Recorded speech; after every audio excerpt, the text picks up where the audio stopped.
Welcome to Math Study Zone. Today we discuss some topics of sets. देखिए first of all मैं union के बारे में बताना चाहूँगी। देखिए जो यूनियन होता है इसे जो है हम डिफाइन करते हैं, it is denoted as capital U. तो हमारे पास यूनियन जो होता है इसे हमेशा ही कैपिटल यू से डिनोट किया जाता है। तो हमारे पास इसमें क्या रहता है, इसकी डेफिनेशन होती है x such that x belong to A और x belong to B. Mean to say कि हमारे पास अगर x कोई x है वो a में भी होगा और x b से भी बिलोंग करेगा, तो ये हमारा यूनियन होता है। तो जैसे मैं एग्जांपल देना चाहूँगी इसका कि हमारे पास मान लीजिए a कोई सेट है जिसके मेंबर है 1 2 3 4 और b कोई सेट है उसके मेंबर हैं 3 4 5 6। तो हमारे पास जो a यूनियन b, मैंने अभी बोला आपको इसको हम कैपिटल यू से डिनोट करते हैं, ये रहेगा हमारे पास जितने मेंबर हैं ए के और बी के, ये दोनों के दोनों मेंबर इसके अंदर होंगे, जैसे 1 2 3 4 5 6। बट रिपीटेड मेंबर को हम सिर्फ वन टाइम ही यूज़ करेंगे। जैसे यहाँ पर 3 और 4 हमारे रिपीटेड मेंबर थे, तो हमने 3 और 4 5 6 को हमने जो 3 और 4 को हमने वन टाइम यूज़ किया। तो ये हमारे पास रिपीटेड मेंबर जो हैं वो हमारे पास वन टाइम ही यूज़ होते हैं और बाकी जो है सभी के सभी मेंबर्स को यूज़ किया जाता है। That is union of sets. देखिए इसको अगर हम मैं वेन डायग्राम के थ्रू अगर क्लियर कराना चाहूँगी तो देखिए हमारा इसका वेन डायग्राम किस तरीके से बनता है कि हमारे पास जैसे ये सेट ए है और ये सेट बी है, ये क्योंकि ये देखिए ये जो पार्ट है कॉमन मेंबर्स है इसके, तो अगर ए यूनियन बी है तो ये सारा का सारा ही कवर हो रहा है। मीन्स इसमें ए के मेंबर भी आएंगे, बी के भी आएंगे और जो कॉमन यानी कि यहाँ का जो मेंबर है वो भी आएंगे। मीन्स ये हमारा क्या है, इसका वेन डायग्राम है जिसमें हमारे पास ए के मेंबर हैं और बी के मेंबर हैं। इसकी कुछ प्रॉपर्टीज डिस्कस कर लेते हैं हम। Properties of union. देखिए इसकी जो फर्स्ट प्रॉपर्टी है ये हमारे पास रहती है commutative property. Mean to say कि अगर ए यूनियन बी है वो ऑलवेज इक्वल होता है बी यूनियन ए के। सेकंड होती है associative, A union B union C is always equal to A union B union C. Third property हमारी इसकी रहती है A union A is always equal to A.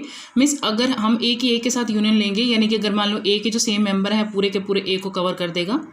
Fourth property रहती है A union empty set. देखिए empty है अगर उसमें कुछ नहीं है और उसकी यूनियन हम ए के साथ लेते हैं तो पूरा ए सेट कवर हो जाता है। 5 है ए यूनियन यूनिवर्सल सेट, तो हमारे पास पूरा का पूरा यूनियन कवर हो जाएगा। 6 प्रॉपर्टी रहती है कि अगर मैं ये कहें कि हम ए जो सबसेट है बी का, देन हमारे पास ए यूनियन बी हमेशा ही बी के इक्वल होता है। तो देखिए मैंने ये बोला कि ये सबसेट है, मीन्स बड़े वाला सेट क्या है, बी है। मीन्स हमारे पास जब दोनों की यूनियन होगी तो पूरे के पूरे बड़े वाले सेट के अंदर आ जाएगी।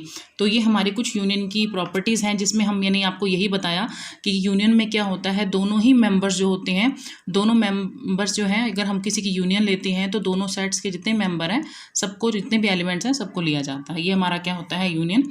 आगे हम intersection.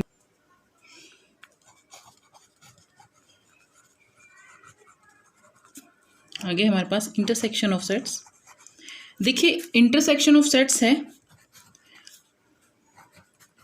It is denoted as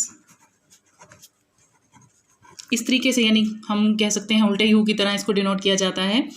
इसकी डेफिनेशन रहती है एक्स सच दैट एक्स हमारा ए का मेंबर होगा एंड एक्स बी का मेंबर होगा।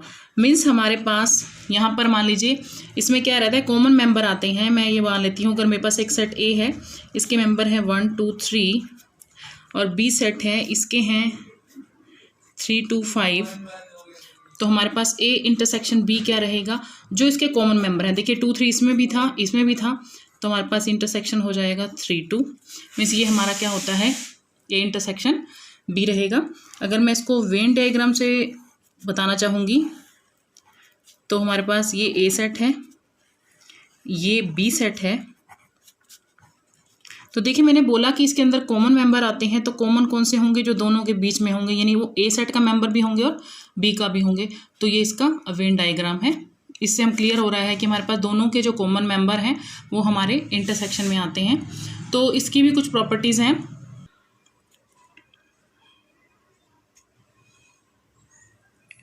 इसकी प्रॉपर्टीज़ हैं A intersection B is equal to this. हाँ जी, A इसकी प्रॉपर्टीज़ हैं A intersection B is equal to B intersection A। Second property रहेगी A intersection B intersection C is equal to, यानी कि एसोसिएटिव लॉ, ये भी इंटरसेक्शन में रहता है। थर्ड हमारी प्रॉपर्टी रहेगी A intersection A is equal to A के।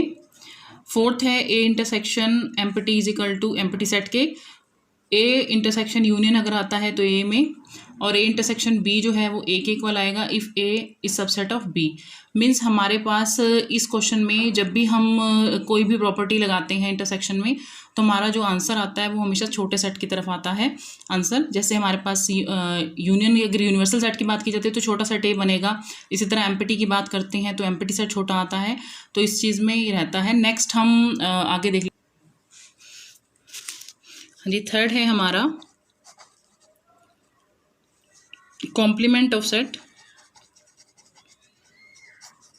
देखिए कॉम्प्लीमेंट ऑफ सेट है, इसको हम कैसे डिनोटेड करते हैं, डिनोटेड बाय, इसे A डैश भी लिखा जाता है, कहीं पर AC भी लिखा जाता है, इस तरह से हम डिनोट कर सकते हैं इसको। इसकी डेफिनेशन क्या रहती है, X such that X belong to U, means X हमारा यूनिवर्सल सेट का मेंबर होगा and X is not equal to A, means X हमारा A में नहीं जाएगा।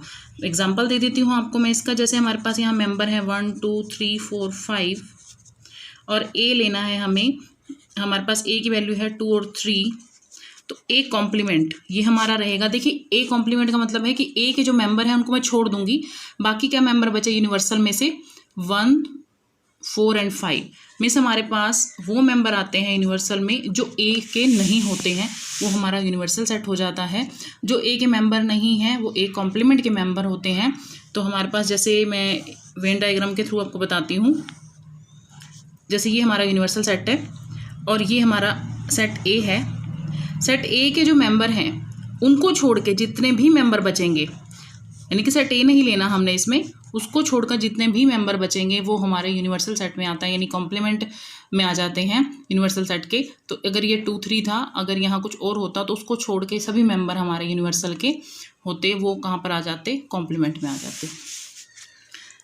नेक्स्ट है हमारे पास डिफरेंस ऑफ सेट।